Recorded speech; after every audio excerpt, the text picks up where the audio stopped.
What up, everybody? I'm your host, JP, and this is my co host, Hey Josh. everybody. And welcome back to another episode of the FilmBros podcast.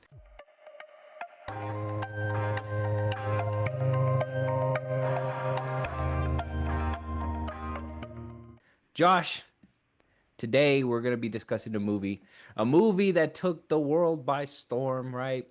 A movie about a creator that makes a monster or something beautiful and does everything in his power to basically hinder said monster. And Right. if you think that I'm talking about Netflix and Ted Sarandos, I might be, but we're talking about a movie that they decided to go ahead and make, and I could not for the life of me just sit there and not just think about the current state of what Netflix is doing to these movies, because this is a Netflix original. It's on Netflix. You can't get it.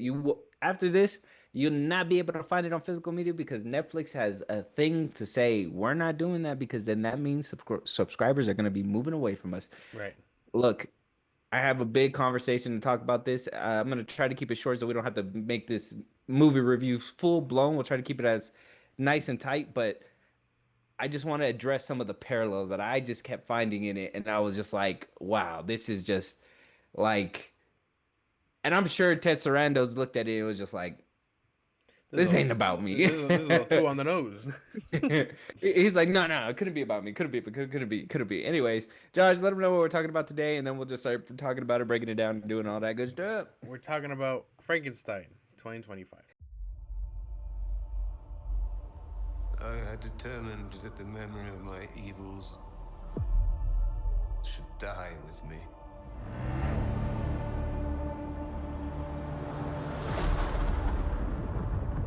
Some of what I will tell you is fact.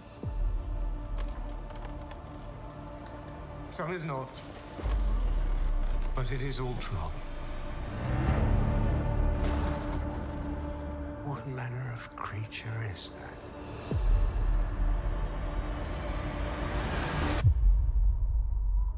What manner of devil made him? I did. All right, Josh. So Frankenstein 2025. First things first, before we get into our rants or spiels or all that good stuff. What made you want to watch this film? First of all, one, it's on Netflix. I gotta just point that out. And two, how was it? How was it when you were sitting through it? At least just the initial thoughts, I guess. Um, I what drew me in was honestly the cast and Guillermo Del Toro. I think he does great stuff. I mean, I liked his fucking Hellboy, his Pacific Rim. I know that sounds kind of crazy, but like those were my kind of favorite movies of his. So I think he does good work. So when I heard he Yeah, was yeah, doing he did a this, great rim job. I right, right, understand. right, right, right. We don't even talk about the last one, but anyway. There's another one. Yeah, I guess, man. I don't know. But yeah, no. I think the casting and I think the director really was calling my name. There was just a fat, like a fat red N stopping me. Not a flag or nothing, just a fat N really like kind of stopping me in my tracks a little bit. But other than Yes. that, that drew me in. Like everything else drew me in. Another another never mind. We're not going there. Anyways, but yeah, same thing. I would say when we first started talking about this, when we heard the casting, because at one point it wasn't Jacob Elordi who was supposed to be casted in this film. I think it was Christian Bale, wasn't it? Yes, I believe so. And then he dropped out. He Yeah. dropped out for whatever reason. And then it wound up coming over to him. Oscar Isaac was somebody that kind of drew me into. Obviously, Guillermo del Toro. He's amazing filmmaker. He does good work. But like I said too, like you said, Netflix being in the way and all that stuff. You kind of figure you're gonna take a great movie and possibly put some shackles on it, right? Yeah. And beat it to death, hoping that it's gonna do something different. And ultimately, it just, though filmmakers can make the movie, with big budget movies, especially a movie like this where it takes CGI, it takes different editing, is green screens, all that stuff. It takes a lot, and Netflix just cannot seem to nail down how to make this the best quality movie experience as possible, especially off the heels of like hearing Tom Cruise's speech, him getting his first, I believe it was his first Oscar. Oh yeah, yeah, yeah. Um, he made a great speech saying how movies make you feel hope, make you feel this, that, and the third. And I totally agree. When you're immersed within the film,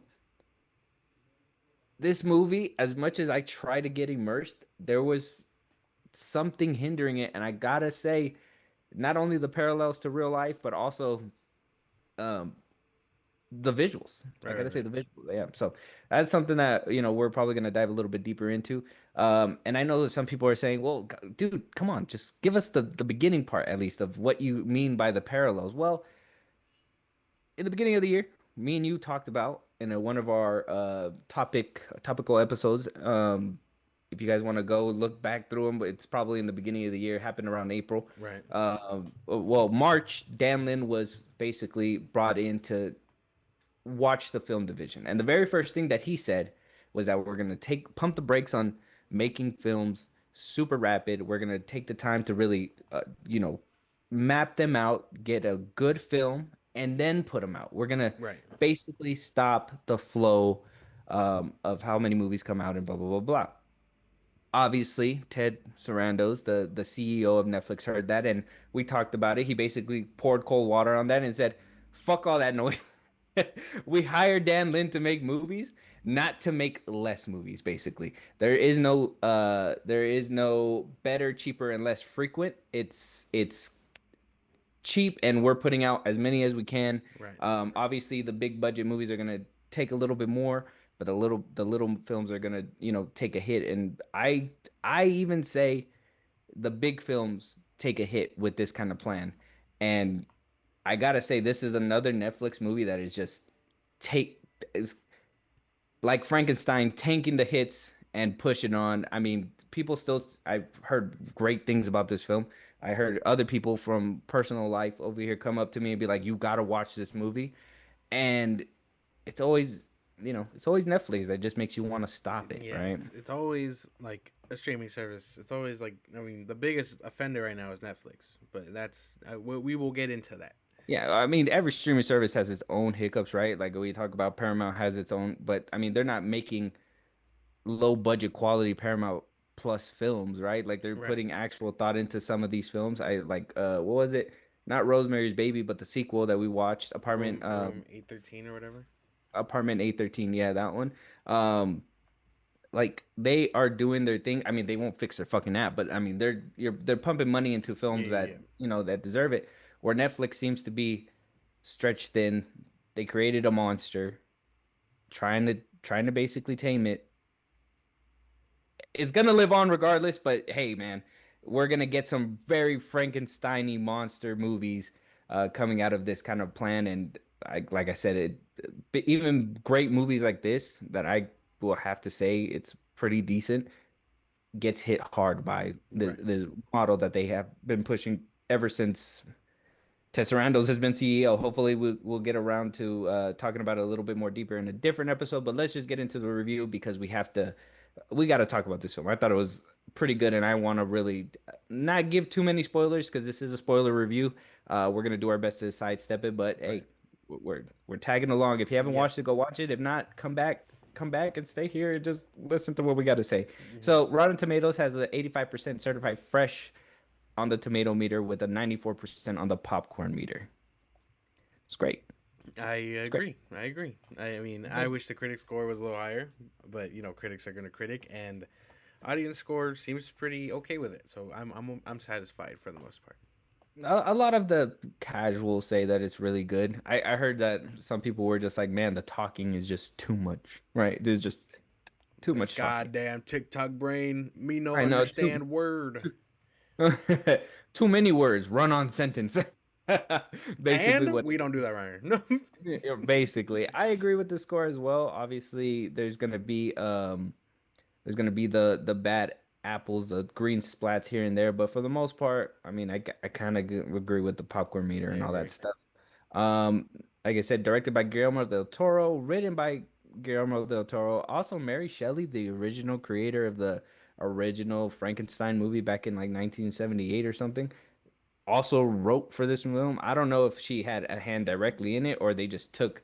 Obviously, there were certain words that, certain sentences and lines that are very much synonymous with Frankenstein and the Yeah. story. Like I'm just a monster and all this Hmm. that like all that stuff is gonna be in every single Frankenstein movie. I don't know if that's where the credit goes or she actually had a hand in writing this, but I mean she's credited as well. Um, Oscar Isaac as Victor Frankenstein, Jacob Elordi as the creature, which I mean they didn't actually call him Frankenstein, they just called him the creature the whole time. Right. Christopher Waltz as Harlander, Mia Goth as Elizabeth, Felix Kammerer as William Frankenstein, the brother, and so on and so forth. The main people in this movie is obviously Oscar Isaac, Jacob Elordi, Mia Goth, and Christopher Waltz to an extent. But Josh, if you want to kind of give us a rundown, and then we could go ahead and talk about the characters, what this movie's basically about. Like I said, spoilers up ahead. Josh, yeah. Frankenstein follows Victor Frankenstein, played by Oscar Isaac, as he attempts to escape a creation that he made and was destined to make since he was young. We get a flashback of his family, what his upbringing was like, what led him to making Frankenstein, and then eventually making Frankenstein's monster, the creature, which is what they call him, right? Because that's always what they say in the book, where it's like, oh, it's not his name isn't Frankenstein, it's Frankenstein's monster, right? So that's kind of damn my phone, but that's kind of what they go through. We get his part of the story. The creature shows up, gives us his part of the story. We get a good depth of what his life was like up until their separation, dealing with his loneliness, what it means for him to be like reliving in the world that he is, which was honestly kind of nice. We get some tragic backstory to him. We get a lot more developing story and a potential love story between him and Mia Goth's character.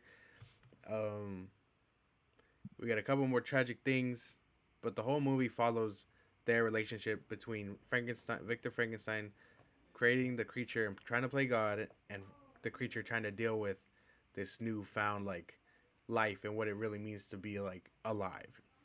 Right, right, and obviously it's a beautiful story. It's always a beautiful story when it's told. I don't know if you remember I believe it was the 2015 one. Right. I forgot who was casted in that one. Yeah, there was another Frankenstein that came out recently, and that one was just not that good. It had the dude from Battle Los Angeles in there. I forgot Oh. his name. He played Harvey Dent as well. Let's see, I could find him right. Oh, Aaron Eckhart. He played a recent one, and that one was more boom boom bang bang. Where this one had a lot of booms and bangs. I really enjoyed a lot of like the action that was in here as well. So I mean, I can't wait to actually talk about this. Josh, what do you think about the characters? What do you think about Oscar Isaac, Jacob Elordi, all them? I think that like this is gonna be crazy, but I've never seen a Netflix film and thought, holy shit, everybody here is like deserves like some kind of award. So I would say everybody here does pretty fucking good. Like I have no problem with the cast. I have no problem with their acting or nothing. I think Jacob Elordi and Oscar Isaac are like the standing out parts for sure. But I have no problem with like anything. I really enjoyed them for sure. Actor wise, yeah, all of them. I appreciated all everything that they brought. Jacob Elordi, starting from Euphoria Right. and the kissing booth, right, and getting this opportunity to really like shine. Oscar Isaac, who is also very much going to be in high demand after this film because I mean For he's sure. already a I would say a star celebrity when it comes down to everything. I want to say Star Wars kind of tainted Poe Dameron and all that stuff, unfortunately, but I do think that he has the potential to be like one of the great Right. actors out there. I mean, obviously we've seen it with Moon Knight and all that stuff too, where he was able to switch it on. Another possibly, bad role that kind of hindered him a little bit, right? Doing these like superhero movies and stuff like that for Disney is kind of At this point in time where Marvel would used to shine the light and prop you up, those movies have not been doing him any justice, unfortunately. And to think that a Netflix movie would do that, and they're not gonna get, you said, some Oscar-worthy performances, they're not even gonna get a chance to be nominated because this movie wasn't in theaters. It's They unfair. they basic they did this for the love of the game, and you Exactly. gotta love it. Basically. Right. And like even like Jacob Elordi, I think I told this to CJ, but I was like, if like if anybody could make him like a high demand and like really bring out something in him, it had to be Guillermo del Toro. Like that's like, I think he does great. I think this like, I don't know, something about the people in this movie and the chemistry that they had and like the story being told really pushed them all to like their A1 game. It was great. I have no problems with like anybody in the movie. Yeah, Guillermo del Toro will elevate his game, but I know he truly made it once Nolan picks him up. Oh, okay. You know what I'm saying? Yeah, that's right. That's right. That's what they said about Tom Holland, but we're still waiting on that. I mean, the little snippet that we got, I'm pretty sure we're gonna get something great. Watch, you're gonna be a Tom Holland truther one of these days. One of these days, and then after that movie, Spider-Man: Brand New Day is coming right out. You're gonna be a Tom Holland truther for Okay. 100%. You might be cooking. I don't know. One person that I wish we would have had a little bit more and a little bit more interaction between the two was Mia Goth's Elizabeth I felt and the same. Jacob Elordi's The Creature. I don't think that they dove that deep into the whole love story aspect of it, which, in my opinion, I felt Frankenstein was kind of, obviously Frankenstein has the aspects of, what does it mean to be alive when you can't die? What does it mean to, to be born from tragedy and still have to kind of move on from that and, deal with everything, all the hardships in between. There was a line in there where he was like, where like he's regardless of anything that happens, he's still destined to basically keep going forward. That this is a tiny moment in a long life that he's Yeah, basically yeah, gonna yeah. have. And I'm just like, well, we should have had that the moment of him if he really wanted a companion.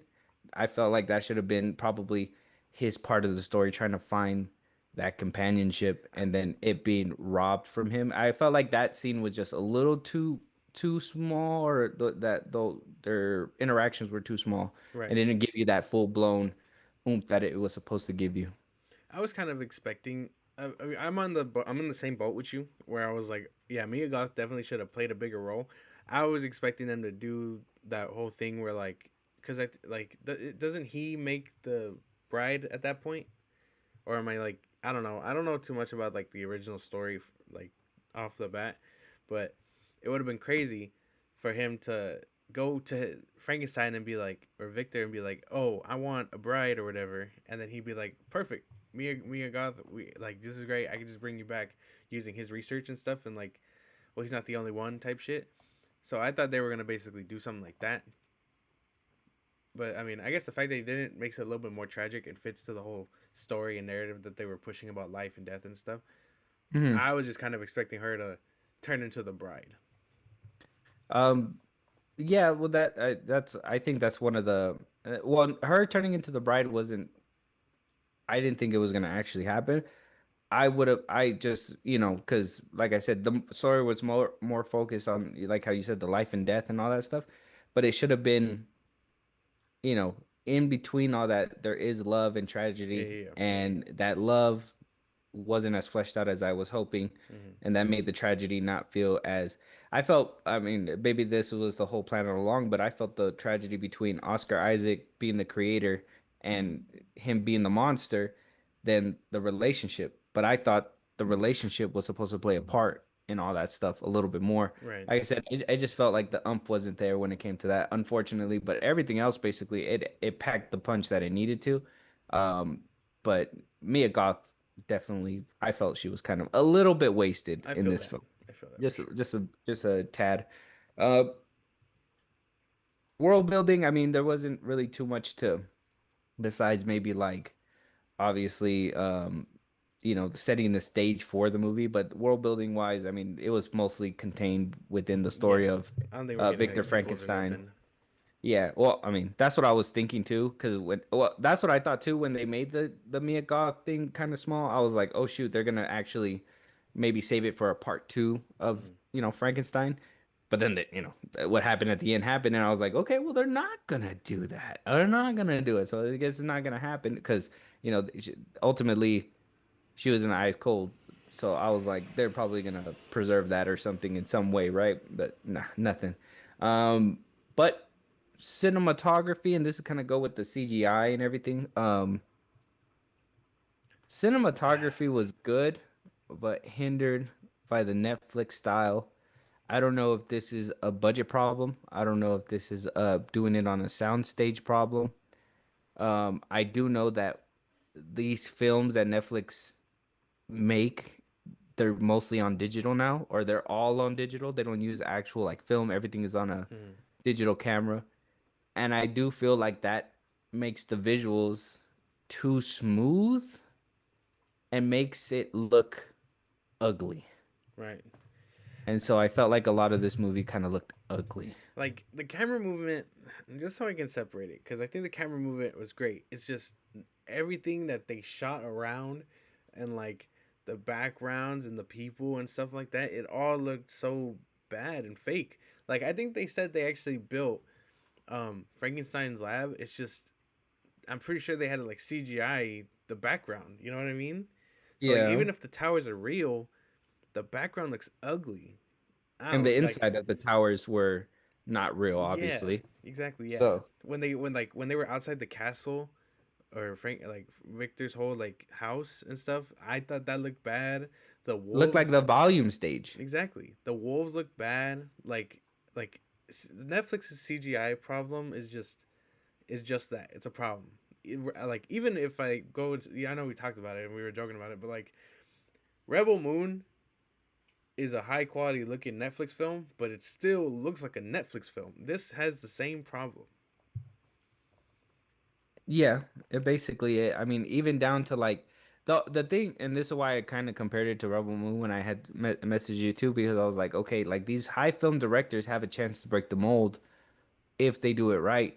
So I felt like, Zack Snyder could have broke that mold and everything, but even then, like, yeah, you could see Netflix hindering it, throughout that film, Mm. whether it was CGI. The good thing is that Zach knows how to do visuals, so he kind of sold it a little bit more. Guillermo del Toro knows how to do that too, but he's not like a big CGI person, right? He's not gonna do the extra work, and like the gun smoke that was coming out of the guns, it looked fake. He did the most that he could, but it just felt like he was like, well, that's not my department, right? Where like other directors will be more hands-on in that department and make sure it looks as clean as possible Yeah. when the movie comes out. You could tell where, Guillermo, the camera work he worried about, you could tell that he worried about like the setting and everything and trying to make it look as real as possible. But when it came down to like the actual like the VFX or CGI when it Yeah. comes to like the action scenes, the fighting, the gun smoke, They were probably like, hey, we handle all that in house. You ain't gotta worry about that. And then it looks like exactly, that. It exactly. And that's what something that I felt was like, wow, what a way to just get yeah. us out of the movie. Same thing too, the whole thing with the background having to be Mm. CGI and stuff and it looking like a volume screen. It's just, dude, come on, It man. just sucks. It's like I'm paying attention. I'm paying attention. The words are beautiful. Characters are great. Music's on point. It's just then the background will do something shady and it catches your attention and it's like this is ugly. It's so ugly and it's like it's right out the gate too because in the beginning sequence like they built that boat. You know what I mean? Hmm. It's just everything around it is CGI. And then you Hmm. got Frankenstein mowing through men. You look like I'm sure on paper sounds looks good. You know what I mean? Like it sounds sick. He's gonna bend this guy backwards. He's gonna roll. He's gonna do X, Y, and Z. But it looks so cartoony. Yeah. It does it sucks. It just fucking sucks.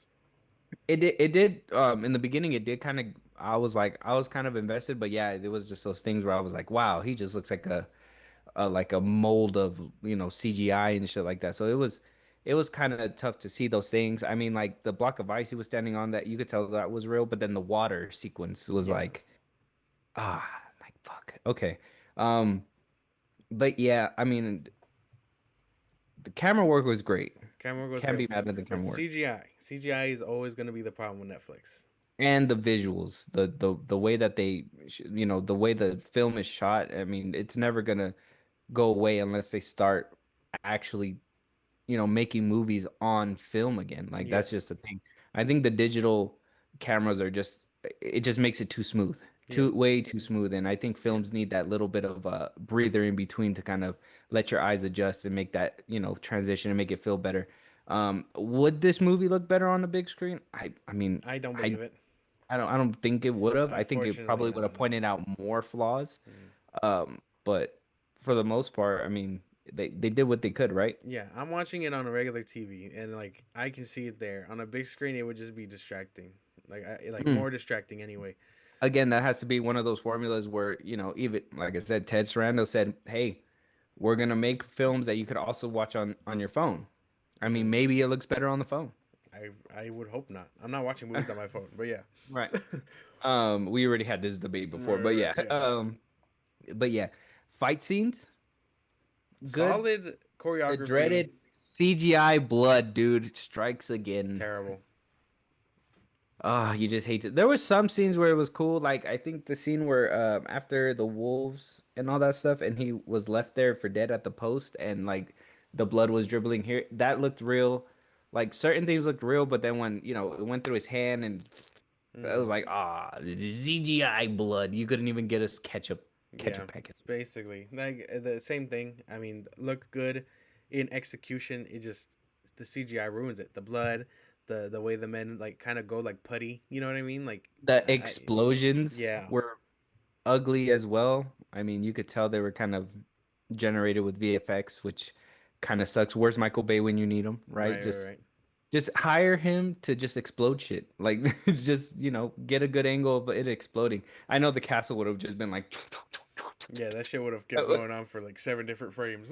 right, and it would just been crazy, but I understand that they had to they had to work with what they had, but yeah, the visuals on the action were just not the best I thought. So it sucks because there was a lot of cool things. Like how you said on paper, it was cool. Mm, The knocking dude's head back, the wolf getting his shit uh pulled off and thrown. That looked real. Obviously, there right. was probably just like a fake wolf or whatever to pull that off. Um, you know, I seen a better wolf choke in Twilight, and that was like back in 2012, right?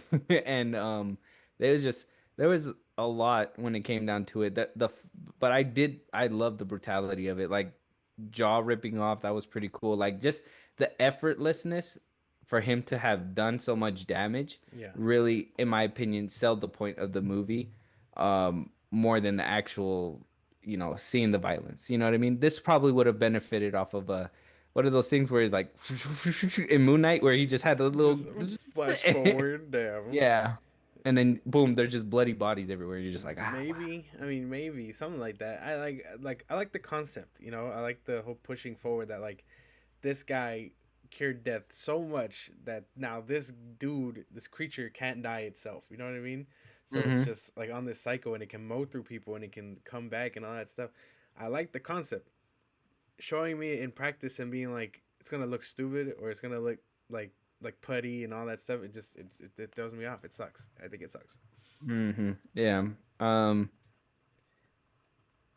I know we kind of touched up on it, but if that I don't think that there's much that we can dive into it. Netflix sucks with visuals, Netflix sucks. unfortunately, and it's always gonna be a hindrance when it comes down to these movies, unfortunately, and that's gonna obviously take a toll on the score that we're gonna give it to, Mm, unless you're able to look past it. Some people are able to look past they it. Like I said, I like to be immersed in my film, and those things kind of take me out of it, right? Just kind of like a dream sequence with a giant AR just floating above a house is just. Right, and it's just like I know we've talked about it plenty of times, and like so the people listening will know that like we have the pet peeve, but like people will be like, you don't need good visuals for a good story and stuff. Well, it's like yeah, but I'd like to have both, and if I have No, one of them, what the it's other one got to help with with carrying the story along. Like I don't know, it's weird.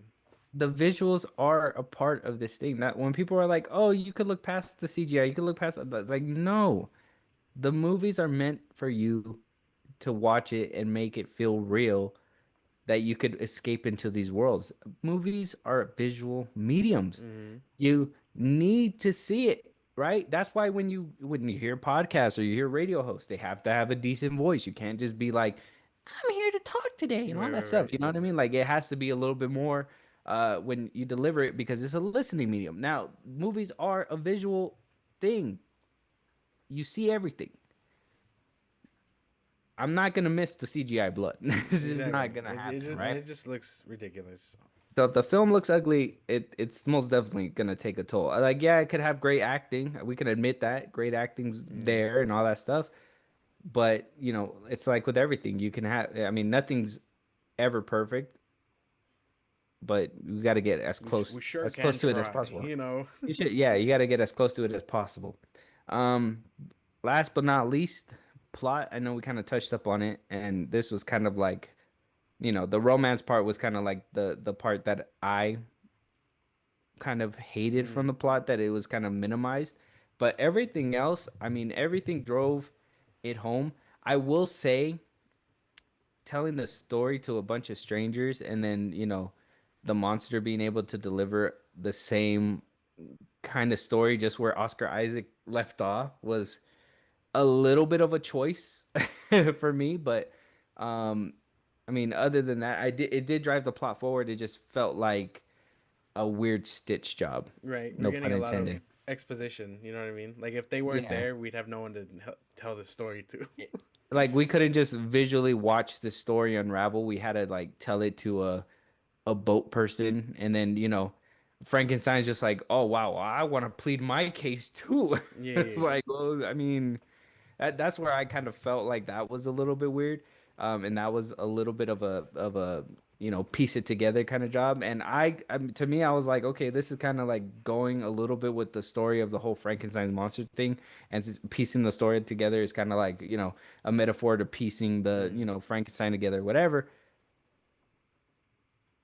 But I don't know. I could take it that way, but at the same time, I could take it as like, wow, you guys are really just trying to talk us through this. Really, like we could have just watched We it couldn't just unravel. have It would seen have been it. fine.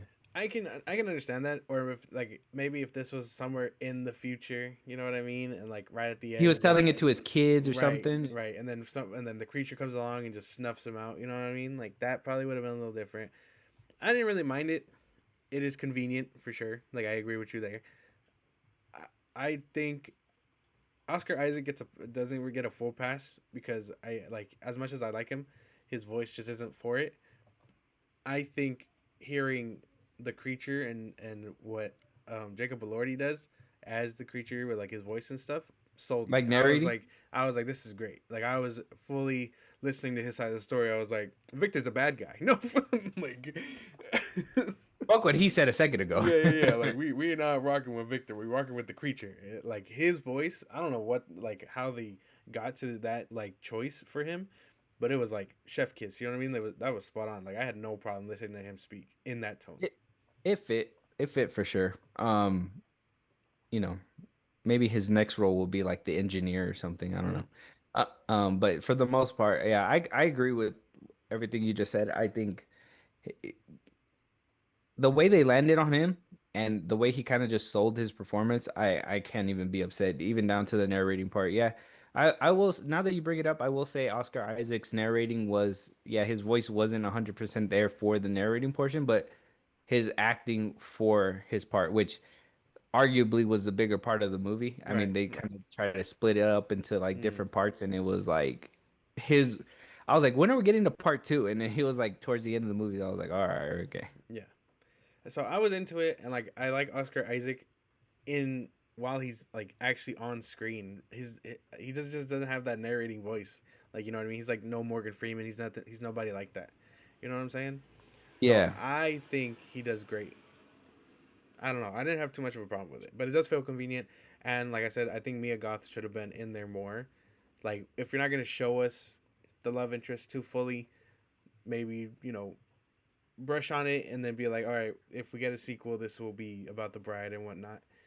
Yeah, that was just the issue is like that it is part of the story. The whole love story is Right. part of the story. Finding a companion is part of the story because you can't live alone. That's basically another part of what I always took out of Frankenstein. It was like he's a monster who could be destined to be alone, but the point was that hey, you need somebody to live this life, Right. even through broken shit or whatever, and they just disregarded it for the like I said, between him and Oscar Isaac, yes, but to put Mia Goth in the middle of that and make it be kind of like a weird love triangle, but also, willing to sell her down the river because she's not really Right. a part of the main story. It's like it kind of sucked a little bit. It didn't Right. Right. pack that oomph. It She didn't pack that like, oomph. especially since it's Mia Goth. You know what I mean? Like she's coming up, and then to use her like this, it feels kind of like a robbery. I'm not gonna lie. I feel like they used her because she was the name of like, horror and creatures and all that stuff. Like I Probably. was even seeing like little things when this movie came out where it's like, oh yeah, she was meant for this role, and it was like, her name's not Mia Heaven, like it's Mia Goth, like Right. Right. she is born to be this gothic person or whatever. But yeah, I just personally, yeah, that I think the plot was good, but I think the movie was good. If we're gonna start wrapping it up here, basically, Mm-hmm. I'll give you my side first. The movie was great. The acting was awesome. I did not expect it to go hard in the paint as much as it did. I know a lot of people were, at least some people were telling me like there was too much dialogue in this movie. I enjoyed every bit of dialogue. Some of it was just too exposition-y, but for the most part, it was good for the film because obviously we're not going to be seeing boom bang pow in a movie with Right. Frankenstein. Even though we got the little tidbits, it was really nice. Visually though, this movie sucked. This movie sucked visually. I gotta say that like as Yeah. plainly as I can. There were some small moments like this where it looked like they did it on like a set with like trees and stuff like that, but for the most part, everything was not visually appealing to me as it I'm assuming was intended to be, but it just I could tell that I could tell Guillermo did his best, and I don't want to take it away too much. I give this, and that's another thing too. The rewatchability of this movie is gonna hurt not only because of the visuals, but because of the fact that it is on Netflix and they refuse to put it on anything else besides Netflix. Um, 7.5. Oh. Oh. Yeah. Ah. 6, 7? No. 7, 8. No. Like, I mean, okay. I'm with you for the most part. I do think the visuals hurt. Would I watch this movie again? Yes, but it's gonna be like an eyesore. Like if I could get into a podcast, sure. You know what I mean? Let me like visualize it myself because it is gonna be a fucking headache watching it again and then having just the visuals in your face like that. It's not a good look. Netflix needs to actually address this problem and do better. But does that take away from, like you said, all the hard work? You know what I mean, like the performances and the actual like story and like the metaphors they were going for, and all that stuff? No, but man, the whole point of the movie is for it to look good and be good and stuff. So I mean, I'm with you. I gave it. I'm a little bit. I'm gonna give it that full point. I'm going like 8 out of 10, but 2 points just because, yeah, visuals suck. Yeah, it's like getting a Ferrari with flat tires.